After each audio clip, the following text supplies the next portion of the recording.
Wanda and Vision, aren't we a five pair? This is our home now. I want us to fit in. Hey everyone, welcome back. So today we're trying something a little different. We're doing a WandaVision reaction show, a show I have been incredibly excited for. I know you guys are massive MCU fans. So we thought we'd do a little recap of the episodes, theorize on what's coming next, and any Easter eggs or anything like that we found, and give that a go. Well, this is gonna be a gas! Do you guys want to introduce yourself? Yeah, I'm Jake. That's it. Oh, hi, I'm Jordan. Alright guys, very professional, love it. It was great. What do you want me to say? I don't know, man. I haven't done this, okay? So, before we started watching this, we actually did a little thing where we wrote down on a piece of paper all of our predictions for the show and the episodes and characters who are going to appear and all that stuff. I've got mine down in this little book here. And I think we're going to be looking at those once the show's complete and see how incredibly wrong we were. So, or incredibly right. Or incredibly I'm liking my theories come out now. Yeah? I'm liking my theories. I'm feeling pretty good about my stuff, but I guess we'll see. I guess we should probably start by talking about episode 1 of WandaVision. Yeah. Any thoughts on that? Lots of thoughts. Alright, well, you got lots of thoughts. Go ahead, Jordan. Oh, right. Oh, okay. First off, really love the theme song in episode 1. I had a prediction of cheesy theme song, so here you go. Yeah, I love that we got a different intro as well for both episodes. Different theme songs. Yeah, exactly. Completely different intro. I thought that was very cool. One thing I really loved was that the first episode is heavily inspired by the Dick Van Dyke Show, which is a show that I've been watching, and so it was really cool watching. Basically, they've completely recreated the set. It's 1-to-1 exactly the same. And there's a ton of references to that show. And I really appreciated how Elizabeth Olsen and Paul Bettany's mannerisms were exactly the same as the two leads from the Dick Van Dyke Show. Yeah. Everything they do, every little move they make, even their accents change to fit those characters from that show, which I thought was super cool. You can definitely tell the people making it have well researched and clearly what they're basing the material off. Also, it was just really funny as well, to be honest. It was just a genuine pleasure just to watch it. Yeah, I mean, it had those dramatic moments to build to the greater story of the MCU and of WandaVision, but for the most part, it's just a really funny sitcom, which is lovely. Yeah. And I'm pretty sure the side character, Agnes, I think, is her name. Yeah, Agnes is the neighbor. You'll know the actress, yeah. It's Catherine Hahn is the actress. And episode 2 also very funny. Yeah. I think I thought the first one was funnier than the second, but I agree on that one. Yeah.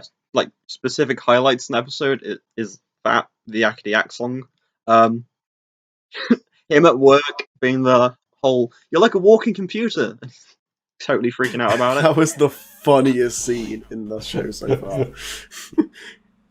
He's like, I am not. I am a human made of biological components. I am made of organic matter. Obviously, it's just a saying, but Agnes, while doing the cooking, was like, "You get it done in a snap." And obviously, the snap was obviously I didn't even think of that, man. But now you pointed out, that's obviously a reference to that, yeah. The adverts. Oh, man, yeah. Stark toaster. The adverts are really good. Yeah, so in the first episode, there's an advert for the Stark toaster. Yeah. And then in episode 2, we have... Yeah. It's a watch with Strucker's name on it. He effectively created Scarlet Witch with experimenting on them. On her and Quicksilver. So every now and again, they seem to feed us just little pieces of the overall plot. Because at the end of episode 1, it came out of the TV, and you saw a person there, looks like writing notes or something, looking on monitors and such.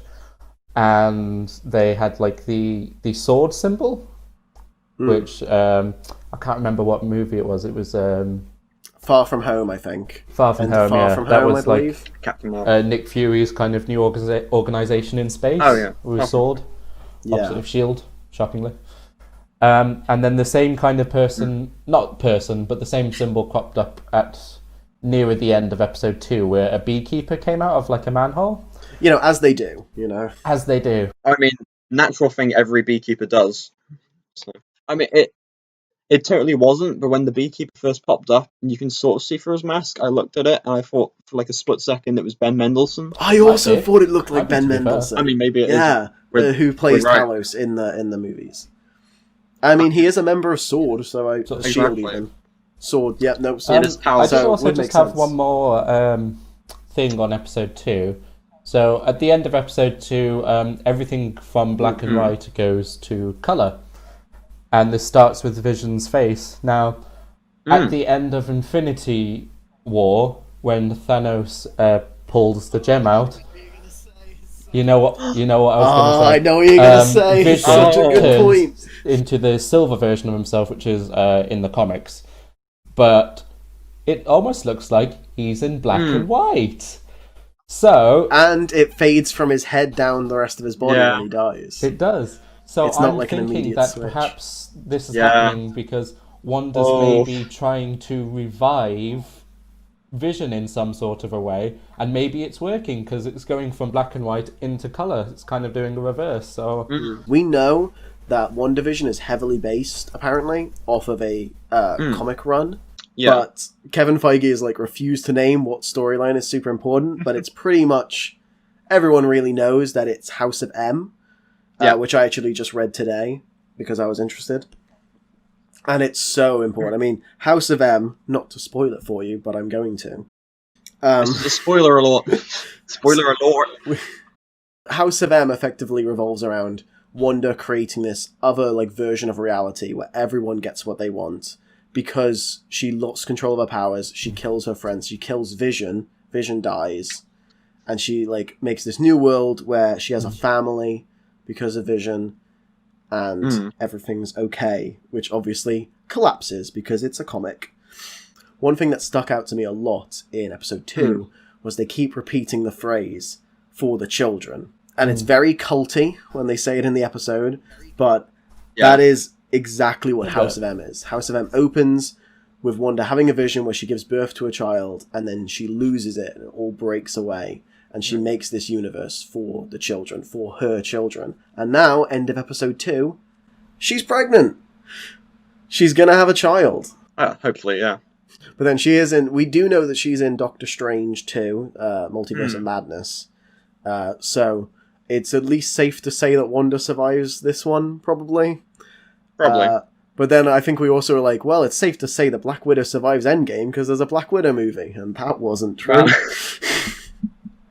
Well, one thing we haven't actually mentioned at all is episode 2 features the debut of adult Monica Rambeau, who is the little kid from Captain Marvel. Now she's all grown up. I think it's important as well to note that in the comics, Monica Rambeau becomes Captain Marvel eventually.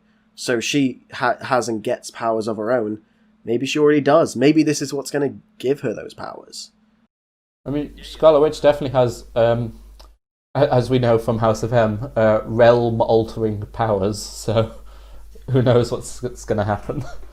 Well, and also on the way of, she didn't seem freaked out. Obviously, Monica, in her childhood, has dealt with Captain Marvel. She's seen all these, incredible things up close, so maybe that kind of influences her a little bit in this, WandaVision sitcom world thing, exactly.